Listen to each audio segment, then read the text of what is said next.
Hello প্রিয় শিক্ষার্থী বন্ধুরা, তোমরা সবাই কেমন আছো? আশা করি তোমরা সবাই ভালো আছো এবং আরো ভালো আছো। যে এটা আশা করি যে তোমরা পড়ালেখার ভিতর দিয়ে যাচ্ছ। কারণ মনটা তখনই ভালো থাকে যখন ভালো কাজ করি আমরা সবসময়। সো আমিও এটা আশা করতে পারি যে আমার স্টুডেন্টরা খুব ভালো কাজের মধ্যে দিয়ে যাচ্ছে এবং পড়াশোনার মধ্যে দিয়ে যাচ্ছে। যদিও আমাদের কাছে মনে হচ্ছে যে পরীক্ষা মনে হচ্ছে একটু দেরিতে, কিন্তু না। তোমাদের পাশে পাশে একটাই থাকবে, একটাই আশা থাকবে যে আমার পরীক্ষা একদম সন্নিকটে, আমাকে সেভাবে প্রিপারেশন নিয়ে আসতে হবে। কারণ অনেকে বলি যে একটু সময় আছে, আরেকটু পড়বা না, আরেকটু পড়বা না।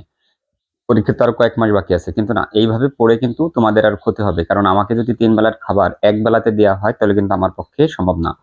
তো যেহেতু সম্ভব না, সেই অসম্ভবকে সম্ভব করার জন্য তোমাদের কাছে আমি ছোট, ছোট বিষয় নিয়ে টপিকস নিয়ে আলোচনা করতেছি, যে তোমরা যদি মনোযোগ দাও তাহলে 100% তোমরা অবশ্যই রিয়ালাইজ করতে পারবে যে এটা আমাদের কাছে কতটুকু গুরুত্বপূর্ণ।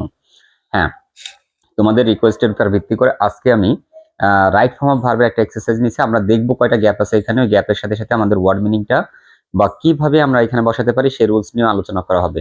আশা করি তোমরা ফুললি একবারে পরিপূর্ণভাবে মনটা দিয়ে একটু ট্রাই করবা সলভ করার।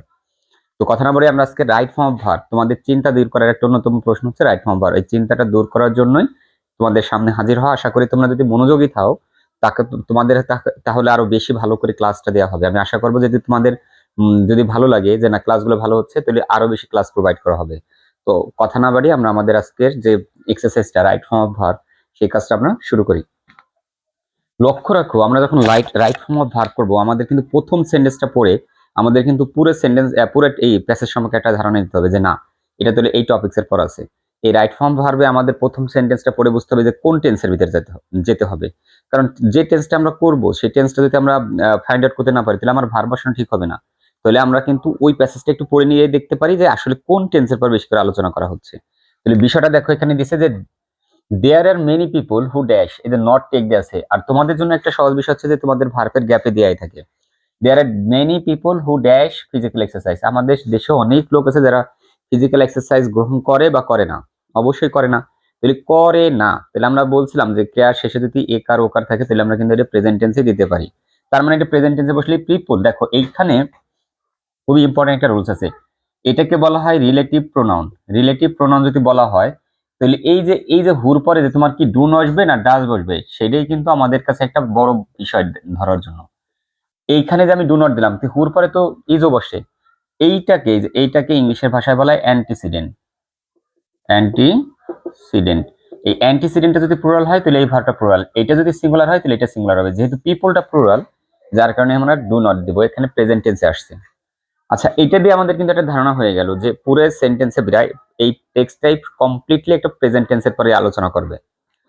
দে ক্যান হার্ডলি, দেখো এই যে they can hardly, they can hardly, একেতে যদি হার্ডলি থাকতো তো আমরা বুঝতাম যে হার্ডলি, নিয়ারলি, জেনারেলি, ইউজুয়ালি, তারপর ওপেন, ডেইলি, এভরিডে, রেগুলারলি, এই শব্দগুলো থাকে প্রেজেন্ট ইনডিফিনিট টেন্সে। কিন্তু আমাদের এখানে অক্সিলারি ভার্ব আছে can, could, may, might, shall, should, will. আমি তোমাদের সবসময় বলেছি যে মডাল অক্সিলারি থাকলে তারপরে ভার্বের বেস ফর্ম।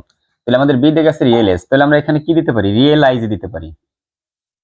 রিয়েলাইজ, কারণ এখানে ক্যান আছে এই কারণে। দে ক্যান হার্ডলি রিয়েলাইজ, তারা খুব কমই বুঝতে পারে দ্যাট যে দে দেমসেলফ, তারা নিজেরাই রুইন দেয়ার হেলথ, তারাই তাদের স্বাস্থ্যকে ড্যাশ করতেছে। তাহলে দেখো যেহেতু এটা প্রেজেন্ট টেন্স আলোচনা করছে, তাহলে দে দেমসেলফ এখানে তুমি দুইটা ভার্ব বসালে হবে, যে তারা নিজেরাই তাদেরকে ধ্বংস করতেছে নাকি হচ্ছিল তারা ধ্বংস করে। আমরা দুইটাই দিলে হবে, অর্থাৎ প্রেজেন্ট টেন্সে দিব। হয় আমরা কন্টিনিউয়াসও দিতে পারি, তাহলে তুমি এখানে ইও দিতে পারো, প্রেজেন্ট টেন্সে দিতে পারো, রুইন দিলে পরা হয়ে যাবে। অথবা যদি অনেকে দাও আর রুইনিং, তাহলে সেটাও হয়ে যাবে। তাহলে আর রুইনিং অথবা রুইন, তুমি যেটা দাও সেটাই তোমাকে অ্যান্সার এখানে নিয়ে নেবে। তাহলে তারা তাদের নিজের স্বাস্থ্য নিজেরাই শেষ করতেছে। আচ্ছা, দে ড্যাশ, যেহেতু আমাদের প্রত্যেকটা সেন্টেন্স পড়ে দেখলাম যে প্রেজেন্ট টেন্সের সাথে রিলেটেড, তাহলে আমরা এখানেও সেটা দিতে পারি যে দে fall victim, as a result তারা কি করে, ফলই থাকবে এখানে, কারণ এটাও প্রেজেন্ট টেন্সে আলোচনা করছে। দে fall victim to many disease, তার কারণে তারা অনেক রোগে পতিত হয়। এখানে অনেকের একটা কথা থাকতে পারে যে স্যার এখানে তো ভার্ব একটা দিছে, তা তো আমাকে চেঞ্জ করতে হবে না। ইটস এ ফলস আইডিয়া, তোমাদের এটা ভুল ধারণা। এখানে যে ফর্মটা থাকে সেই ফর্মটাও বসতে পারে, তার মানে এই না যে এখানে ফর্ম বসছে এটাকে চেঞ্জ করতে হবে। ইট ডাজেন্ট ম্যাটার, এটা কোনো বিষয় না। তাহলে আমি আশা করি তোমরা এটা বুঝতে পারছো। তাহলে দে fall victim to many disease. আচ্ছা, লাইফ ড্যাশ ডাল টু দেম, তাদের কাছে জীবন মনে হয়, তার মানে এটাও প্রেজেন্ট টেন্সে দিয়ে আছে। যেহেতু লাইফটা সিঙ্গুলার, যদি এখানে লাইফ হতো তাহলে প্লুরাল হতো, কিন্তু শুধু লাইফ আসছে এই কারণে আমরা এখানে বিকামের প্রেজেন্ট টেন্সে থাকার কারণে মূল ভার্বের সাথে এস বা এস যোগ করে দিলাম।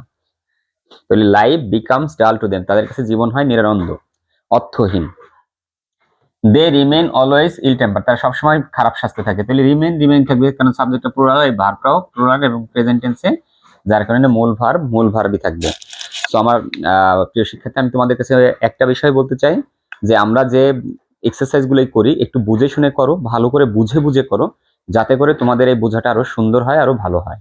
তো আশা করি আজকের এই 7-8টা রুল থেকে তোমরা বা 7টা গ্যাপ থেকে যে বিষয়গুলো অনুধাবন করতে পেরেছো, এই বিষয়টা যাতে অনুধাবন করে সামনে আরো একটা ভালো কিছু করা যায় সেভাবে এক্সারসাইজ করে যাবা এবং সেভাবে বাসায় প্র্যাকটিস করবা, because practice makes a man perfect.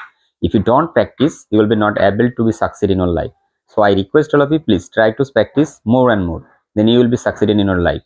So আজকে এই পর্যন্ত, পরবর্তী আরেকটা ভালো ইম্পর্টেন্ট ক্লাস নিয়ে তোমাদের সামনে হাজির হবো। সে পর্যন্ত সবাই ভালো থেকো, সুস্থ থেকো। আল্লাহ হাফেজ।